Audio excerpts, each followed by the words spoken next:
नमस्कार बंधुगण बंधु माने आपण मान समस्त को आज ज्योतिष कार्यक्रम को स्वागत। आज ज्योतिष कार्यक्रमटी कन्या राशि व्यक्ति विशेष मानक पई बहुत गुरुत्वपूर्ण अटे, बहुत ही खास अटे। कारण आपणकर व्यस्तबहुल समय मध्यरु 10 मिनिट समय आपणक पई दियंतु एवं निजर भविष्यत विषय जानतु। कन्या राशि व्यक्ति विशेष मानकर जीवन एही श्रावण मास ठारू संपूर्ण रूप से बदलवाक जाऊँगी। कारण यही श्रावण मासरे अनेक गुड़िए ग्रह मानकर राशि परिवर्तन होगाकू जाऊँगी एवं शनिदेव मध्य बक्री होगापाई जाउछंती।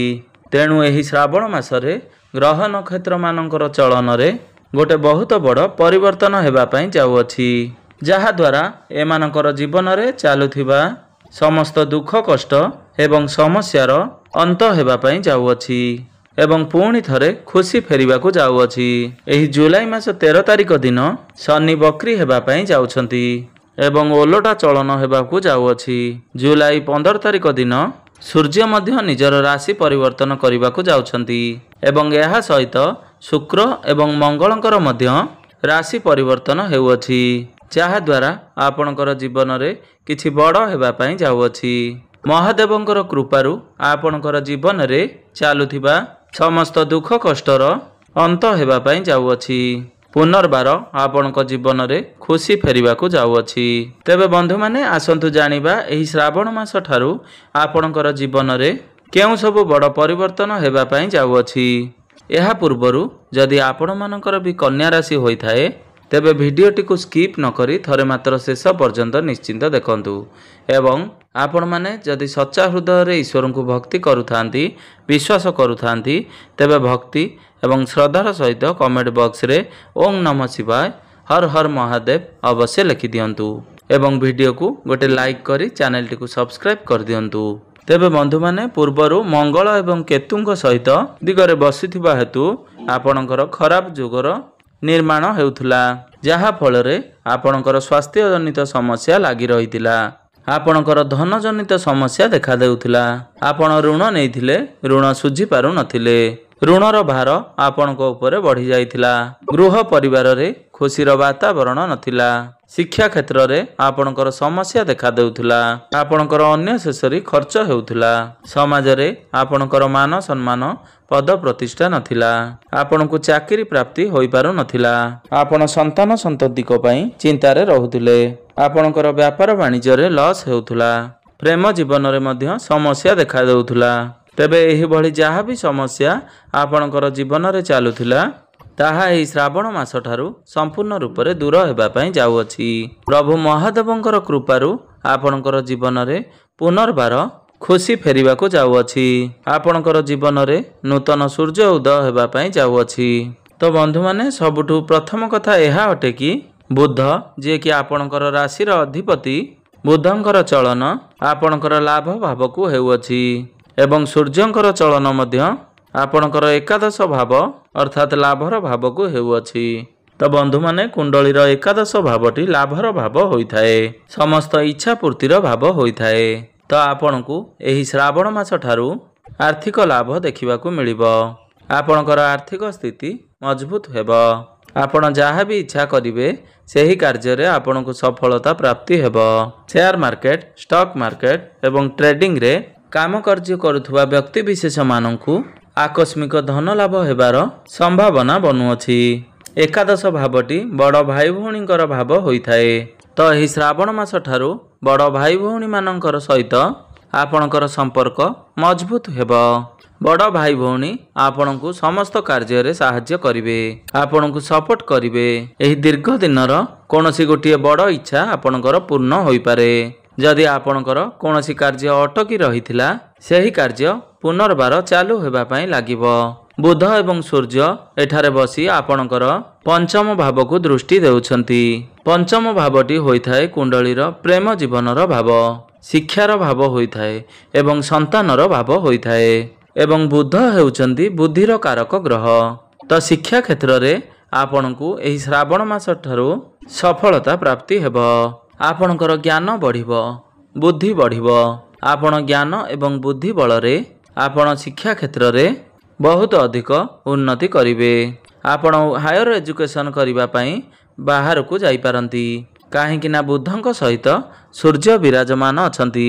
ଆପଣଙ୍କୁ ବୈଦେଶିକ ଗତିବିଧିରେ ସଫଳତା ପ୍ରାପ୍ତି ହେବ। ଆପଣ ପାଠପଢ଼ାକୁ ନେଇ କିଛି ବଡ଼ ଡିସିସନ୍ ନେଇପାରନ୍ତି। ଆପଣ କେଉଁଠାରେ ଆଡ଼ମିସନ୍ କିମ୍ବା ଫର୍ମ ଫିଲ୍ଅପ୍ କରିପାରନ୍ତି। ଆପଣ ଯଦି କିଛି କମ୍ପିଟେଟିଭ୍ ଏକ୍ଜାମ୍ ଦେଉଛନ୍ତି ତ ସେଥିରେ ଆପଣଙ୍କୁ ସଫଳତା ନିଶ୍ଚୟ ପ୍ରାପ୍ତି ହେବ। ଆପଣଙ୍କୁ ପ୍ରତିଯୋଗିତାମୂଳକ ପରୀକ୍ଷାରେ ସଫଳତା ପ୍ରାପ୍ତି ହେବ। କିନ୍ତୁ 13 ଜୁଲାଇ ଠାରୁ ଶନିଦେବ ବକ୍ରି ଚଳନ କରୁଛନ୍ତି। ଆପଣଙ୍କର ପାଠପଢ଼ା ତ ବହୁତ ଭଲ ହେବ, କିନ୍ତୁ ସମୟ ସମୟରେ ଆପଣଙ୍କ ଭିତରେ ଟିକେ ଅଳସୁଆମୀ ଦେଖାଦେଇପାରେ, ଜିଦ୍ଦିପଣ ଦେଖାଦେଇପାରେ। ବେଳେବେଳେ ଆପଣଙ୍କର ମନ ପାଠପଢ଼ାରେ ଲାଗି ନପାରେ। ସେଥିପାଇଁ ଆପଣ ପାଠପଢ଼ାରେ ଫୋକସ୍ କରନ୍ତୁ। ଆପଣଙ୍କୁ ନିଶ୍ଚିନ୍ତ ଭାବରେ ସଫଳତା ପ୍ରାପ୍ତି ହେବ। ଆପଣଙ୍କୁ ପ୍ରେମ ଜୀବନରେ ମଧ୍ୟ ସଫଳତା ପ୍ରାପ୍ତି ହେବ, କାହିଁକିନା ଲଗ୍ନ ଭାବର ଅଧିପତି ବୁଧ ଆପଣଙ୍କର ପଞ୍ଚମ ଭାବକୁ ଦେଖୁଛନ୍ତି।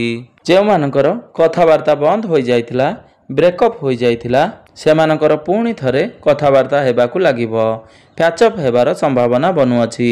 ଏବଂ ଯେଉଁମାନେ ବି ସିଙ୍ଗିଲ୍ ଅଛନ୍ତି ସେମାନଙ୍କୁ ନୂତନ ପାର୍ଟନର ମଧ୍ୟ ମିଳିପାରନ୍ତି। ଏହି ଶ୍ରାବଣ ମାସ ଠାରୁ ଆପଣଙ୍କର ଭଲ ପାଇବା ବିବାହର ରୂପ ମଧ୍ୟ ନେଇପାରେ ଏବଂ ଆପଣଙ୍କର ଗୃହକୁ ବିବାହ ପ୍ରସ୍ତାବମାନ ଆସିପାରେ। ଯେଉଁମାନଙ୍କର ବିବାହ ଯୋଗ୍ୟ ହୋଇଗଲେଣି ବା ସେମାନେ ବିବାହ ଯୋଗ୍ୟ ହେଲେଣି, ତାଙ୍କର ବିବାହ ମଧ୍ୟ ହୋଇପାରେ। ଏହାପରେ ଶୁକ୍ର ଆପଣଙ୍କର ଭାଗ୍ୟ ଭାବକୁ ଚଳନ କରୁଛନ୍ତି ଏବଂ ସ୍ୱଗୃହକୁ ଚଳନ କରୁଛନ୍ତି। ଏହି ଶ୍ରାବଣ ମାସ ଠାରୁ ଆପଣଙ୍କର ଭାଗ୍ୟ ପ୍ରବଳ ହେବ।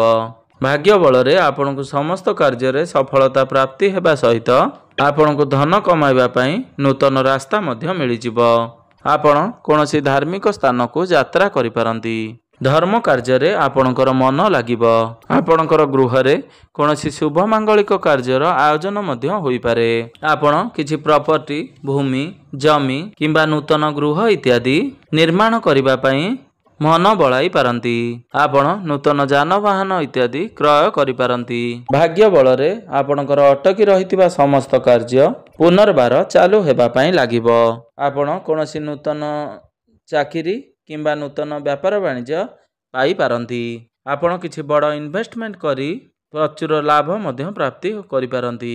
ଆପଣ ବଡ଼ ଇନଭେଷ୍ଟମେଣ୍ଟ କରିପାରନ୍ତି, ବଡ଼ କାର୍ଯ୍ୟର ଆରମ୍ଭ କରିପାରନ୍ତି। ଏହି ଶ୍ରାବଣ ମାସ ଠାରୁ ଆପଣ ଛୋଟ ମୋଟ ଜାଗାକୁ ଯାତ୍ରା କରିବେ। ଆପଣଙ୍କୁ ଟିକେ ପରିଶ୍ରମ କରିବାକୁ ପଡ଼ିପାରେ, କିନ୍ତୁ ଆପଣଙ୍କୁ ସଫଳତା ଅବଶ୍ୟ ପ୍ରାପ୍ତି ହେବ। ଯେଉଁ ବ୍ୟକ୍ତିବିଶେଷମାନେ ଅନଲାଇନରେ କାର୍ଯ୍ୟ କରୁଛନ୍ତି ବା ଡିଜିଟାଲରେ କାର୍ଯ୍ୟ କରୁଛନ୍ତି ବା ମାର୍କେଟିଂ ଲାଇନରେ ଅଛନ୍ତି, କାଉନସିଲିଂର କାମ କରୁଛନ୍ତି, କୃଷି ଭିତ୍ତିକ କାର୍ଯ୍ୟ କରୁଛନ୍ତି, ସେମାନଙ୍କୁ ଅଚାନକ ଲାଭ ମଧ୍ୟ ପ୍ରାପ୍ତି ହେବ। ସେମାନେ ସେମାନଙ୍କର କାର୍ଯ୍ୟରେ ସଫଳତା ପ୍ରାପ୍ତି କରିବେ। ଭାଗ୍ୟ ବଳରେ ଆପଣଙ୍କୁ କମ୍ ପରିଶ୍ରମରେ ଅଧିକ ସଫଳତା ପ୍ରାପ୍ତି ହେବ। ବୃହସ୍ପତି ଆପଣଙ୍କର ଦଶମ ଭାବ ଆପଣଙ୍କର କାର୍ଯ୍ୟ କ୍ଷେତ୍ରରେ ବିରାଜମାନ ଅଛନ୍ତି। ତ ଏଠାରେ ବୃହସ୍ପତି ଆପଣଙ୍କର କାର୍ଯ୍ୟକୁ ମଜବୁତ ବନାଉଛନ୍ତି। ଯେଉଁମାନେ ପୂର୍ବରୁ ଚାକିରି କରିଛନ୍ତି ସେମାନଙ୍କର ପଦୋନ୍ନତି ହେବାର ମଧ୍ୟ ଯୋଗ ବନୁଅଛି। ଯେଉଁମାନଙ୍କ ପାଖରେ କୌଣସି ଚାକିରି ନାହିଁ ତ ସେମାନଙ୍କୁ ନୂତନ ଚାକିରି ମଧ୍ୟ ପ୍ରାପ୍ତି ହୋଇପାରେ, କାହିଁକିନା ସୂର୍ଯ୍ୟ ଆପଣଙ୍କର ଭଲ ସ୍ଥିତିରେ ଅଛନ୍ତି। ଆପଣଙ୍କର ଲାଭ ଭାବରେ ବିରାଜମାନ ଅଛନ୍ତି। ଆପଣଙ୍କୁ ଚାକିରି କ୍ଷେତ୍ରରେ ସମ୍ମାନିତ କରାଯାଇପାରେ। ଆପଣଙ୍କୁ ବୈଦେଶିକ ଗତିବିଧିରେ ସଫଳତା ପ୍ରାପ୍ତି ହେବ। କୌଣସି MNC କମ୍ପାନୀରୁ ଆପଣଙ୍କୁ ଜବ୍ ଅଫର ଆସିପାରେ। ଆପଣ ଆପଣଙ୍କର କାର୍ଯ୍ୟ କ୍ଷେତ୍ରରେ କାହାରି ସହିତ ଆର୍ଗୁମେଣ୍ଟ ବା କଳି ଝଗଡ଼ା କରନ୍ତୁ ନାହିଁ। ଆପଣଙ୍କ ପାଖକୁ ନୂତନ କାମ ଆସିପାରେ ଏବଂ ଆପଣ ଏହି ଶ୍ରାବଣ ମାସ ଠାରୁ ସମସ୍ତ ଟାର୍ଗେଟକୁ ଆଚିଭ୍ କରିପାରିବେ। ଆପଣଙ୍କର କାର୍ଯ୍ୟ କ୍ଷେତ୍ରରେ କିଛି ବଡ଼ ପରିବର୍ତ୍ତନ ହୋଇପାରେ। ଟ୍ରାନ୍ସଫର ହେବାର ମଧ୍ୟ ସମ୍ଭାବନା ବନୁଅଛି। ଗୁରୁ ଏଠାରେ ବସି ଆପଣଙ୍କର ଦ୍ୱିତୀୟ ଭାବ ଅର୍ଥାତ୍ ବାଣୀର ଭାବ ଅର୍ଥାତ୍ ଧନର ଭାବକୁ ଦୃଷ୍ଟି ଦେଉଛନ୍ତି। ତ ଆପଣଙ୍କର ଆର୍ଥିକ ସ୍ଥିତି ମଜବୁତ ହେବ। ଆପଣଙ୍କର ଗୃହ ପରିବାରରେ ହସ ଖୁସିର ମାହୋଲ ଦେଖିବା ପାଇଁ ମିଳିବ। ଯେଉଁ ଦମ୍ପତିମାନେ ସନ୍ତାନ ସନ୍ତତିର କାମନାରେ ରହିଥିଲେ ସେମାନଙ୍କୁ ସନ୍ତାନ ସୁଖ ପ୍ରାପ୍ତି ହେବ। ଆପଣଙ୍କର ଗୃହରେ ଯେଉଁ ମନମନାନ୍ତର ମତାନ୍ତର ଭଳି ଚାଲିଥିଲା ତାହା ଆସ୍ତେ ଆସ୍ତେ ସବୁ ଦୂର ହୋଇଯିବ ଏବଂ ଗୁରୁ ଏଠାରେ ବସି ଆପଣଙ୍କର ଚତୁର୍ଥ ଭାବ ସୁଖର ଭାବକୁ ଦୃଷ୍ଟି ଦେଉଛନ୍ତି। ତ ଆପଣଙ୍କୁ ସର୍ବ ସୁଖ ପ୍ରାପ୍ତି ହେବ। ଆପଣଙ୍କୁ ସମସ୍ତ ପ୍ରକାର ଭୌତିକ ସୁଖ ପ୍ରାପ୍ତି ହେବ। ଯଦି ଆପଣଙ୍କର ମାତାଙ୍କର ସ୍ୱାସ୍ଥ୍ୟରେ ପୂର୍ବରୁ କିଛି ସମସ୍ୟା ଲାଗିଥିଲା ତାହା ମଧ୍ୟ ଧୀରେ ଧୀରେ ସୁଧାର ଆସିବ। ମାଙ୍କର ସହିତ ଆପଣଙ୍କର ସମ୍ପର୍କ ବହୁତ ନିବିଡ଼ ହେବ ଏବଂ ସେ ଷଷ୍ଠ ଭାବକୁ ମଧ୍ୟ ଦେଖୁଛନ୍ତି। ପୂର୍ବରୁ ଯଦି ଆପଣ କିଛି ଧାର କରଜ କରିଥିଲେ ଏବଂ କରଜକୁ ଶୁଝିବାରେ ଆପଣ ସକ୍ଷମ ହୋଇପାରୁନଥିଲେ ତ ସମସ୍ତ କରଜରୁ ଆପଣଙ୍କୁ ମୁକ୍ତି ମିଳିଯିବ। ଶତ୍ରୁମାନଙ୍କ ଠାରୁ ଆପଣଙ୍କୁ ମୁକ୍ତି ମିଳିଯିବ। କିନ୍ତୁ ଆପଣଙ୍କର ସପ୍ତମ ଭାବରେ ଶନି ବକ୍ରି ଚଳନ କରିବାକୁ ଯାଉଛନ୍ତି। ଖାସ୍ କଥା ଏହା ଅଟେ କି ଆପଣ ଆପଣଙ୍କର ବୈବାହିକ ଦାମ୍ପତ୍ୟ ଜୀବନ ଆପଣ ଟିକେ ବିଶେଷ ଧ୍ୟାନ ରଖନ୍ତୁ, ନଚେତ୍ ସମୟ ସମୟରେ ମନମନାନ୍ତର ବା ଆର୍ଗୁମେଣ୍ଟ ହୋଇଯାଇପାରେ। ଏଥିପ୍ରତି ଆପଣ ଟିକେ ବିଶେଷ ଧ୍ୟାନ ଦେବେ, ନଚେତ୍ ଆପଣଙ୍କର ଲାଇଫ୍ ପାର୍ଟନରଙ୍କର କ୍ୟାରିୟରରେ ଗ୍ରୋଥ ଆସିବ। ଆପଣ ପରସ୍ପର ମଧ୍ୟରେ ତାଳମେଳ ଠିକ୍ ରଖିବାକୁ ଚେଷ୍ଟା କରନ୍ତୁ। ଆପଣଙ୍କର ପାର୍ଟନରଙ୍କ ମଧ୍ୟରେ ଜିଦିପଣ ଦେଖାଦେଇପାରେ। ଆପଣ ଯଦି ପାର୍ଟନରସିପ୍ରେ ବ୍ୟାପାର ବାଣିଜ୍ୟ କରୁଛନ୍ତି ତାହେଲେ ଜଗି ରଖି ଚଳନ୍ତୁ। ଆପଣ କାହାରିକୁ ଆଖି ବନ୍ଦ କରି ବିଶ୍ୱାସ କରନ୍ତୁ ନାହିଁ, ନଚେତ୍ ଆପଣ ସମସ୍ୟାରେ ପଡ଼ିପାରନ୍ତି। ଆପଣ ନୂତନ ବ୍ୟାପାର ମଧ୍ୟ ଆରମ୍ଭ କରିପାରନ୍ତି। ଆପଣଙ୍କର ଡେଲି ଇନକମ୍ ବଢ଼ିପାରେ। ଆପଣଙ୍କର ଇନକମ୍ରେ ବୃଦ୍ଧି ହୋଇପାରେ। ଫାଇନାନ୍ସିଆଲ ଗ୍ରୋଥ ହୋଇପାରେ। ମଙ୍ଗଳ ଆପଣଙ୍କର ଲଗ୍ନ ଭାବରେ ଥିବାରୁ ଆପଣଙ୍କର ସ୍ୱାସ୍ଥ୍ୟ ତ ଠିକ୍ ରହିବ, କିନ୍ତୁ ଆପଣଙ୍କର ଆଖିରେ ଜ୍ୱଳନ ଭଳି ସମସ୍ୟା ଦେଖାଦେଇପାରେ। ଆପଣଙ୍କ ଭିତରେ ଟିକେ ଟିକେ କ୍ରୋଧ ଦେଖାଦେଇପାରେ। ମାଇଗ୍ରେନ୍ ବା ମୁଣ୍ଡବିନ୍ଧା ଭଳି ସମସ୍ୟା ଦେଖାଦେଇପାରେ। କିନ୍ତୁ ବୁଧଙ୍କର ସ୍ଥିତି ବହୁତ ଭଲ ଥିବା ହେତୁ ଯାହା ବି କିଛି ସ୍ୱାସ୍ଥ୍ୟ ସମସ୍ୟା ରହିଲେ ମଧ୍ୟ ତାହା ଦୂର ହୋଇଯିବ। ଆପଣ ସ୍ୱାସ୍ଥ୍ୟବାନ ଅନୁଭବ କରିବେ। ତେବେ ବନ୍ଧୁମାନେ, ଏହି ଶ୍ରାବଣ ମାସ ଠାରୁ କନ୍ୟା ରାଶିର ବ୍ୟକ୍ତିବିଶେଷମାନେ ସମସ୍ତ କ୍ଷେତ୍ରରେ ଉନ୍ନତି କରିବାକୁ ଯାଉଛନ୍ତି।